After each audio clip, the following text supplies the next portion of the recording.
Bonjour à toutes et à tous, c'est iDevice The Jailbreak et aujourd'hui je voulais vous dire mon ressenti sur l'iPad mini première génération au bout de 2 ans. Donc cet iPad mini je l'ai acheté en février 2013, si je me souviens bien, ouais, février 2013, donc aujourd'hui il a 2 ans, il fait plus de 2 ans, et donc la garantie européenne déjà elle est finie, donc il est plus sous garantie. Donc je vais vous dire les problèmes que j'ai eu sur cet iPad. Donc a commencé le problème de rétention d'image qui est apparu juste un peu après la fin de la garantie européenne, donc qui est 200.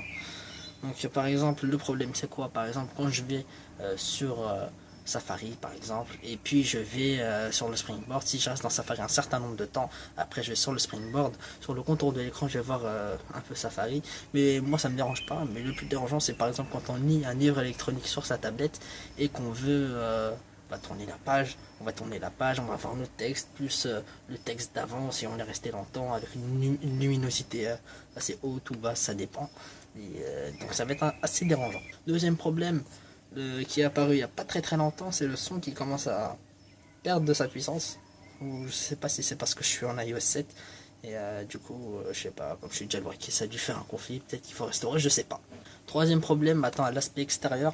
Donc ici une petite bosse, mais ça c'est normal, ça c'est de ma faute. Par contre ici une décoloration qui n'est pas due à un choc, hein, qui s'est fait comme ça. Donc sans doute avec le frottement des coques qui tiennent ici comme ça. Donc je sais pas. Après, l'épais ici, donc ça c'est normal sur la plupart des iPad mini en noir, enfin la couleur noire et ardoise souffre de ce problème-là sur les bords biseautés. Donc maintenant on va passer à l'aspect positif de la chose, hein. Qui est l'autonomie de batterie qui ne m'a pas lâché, qui est restée intacte malgré mon utilisation intensive de la batterie. Franchement je pense que c'est un exploit parce que ça m'est jamais arrivé sur tous les appareils que j'ai eu, au bout d'un moment la batterie a été faible. L'écran toujours nickel, donc voilà, rien à redire. Donc voilà, j'ai fini la vidéo, donc peut-être on se retrouvera la prochaine fois pour une nouvelle vidéo, je sais pas.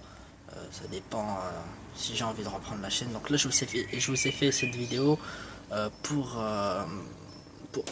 ceux qui veulent acheter ce modèle-là. Par exemple, ceux qui n'ont pas de tablette, qui veulent leur première tablette, qui veulent passer sur cet iPad mini. Je vous conseillerais l'iPad mini 2, qui coûte moins cher que l'iPad mini 3. Mais en fait, l'iPad mini 3, c'est l'iPad mini 2 sans le Touch ID. Pour 100 € de plus, est-ce que ça vaut le coup d'avoir le Touch ID? Je ne pense pas. Donc voilà. Bon bah c'est tout, j'ai fini. À la prochaine.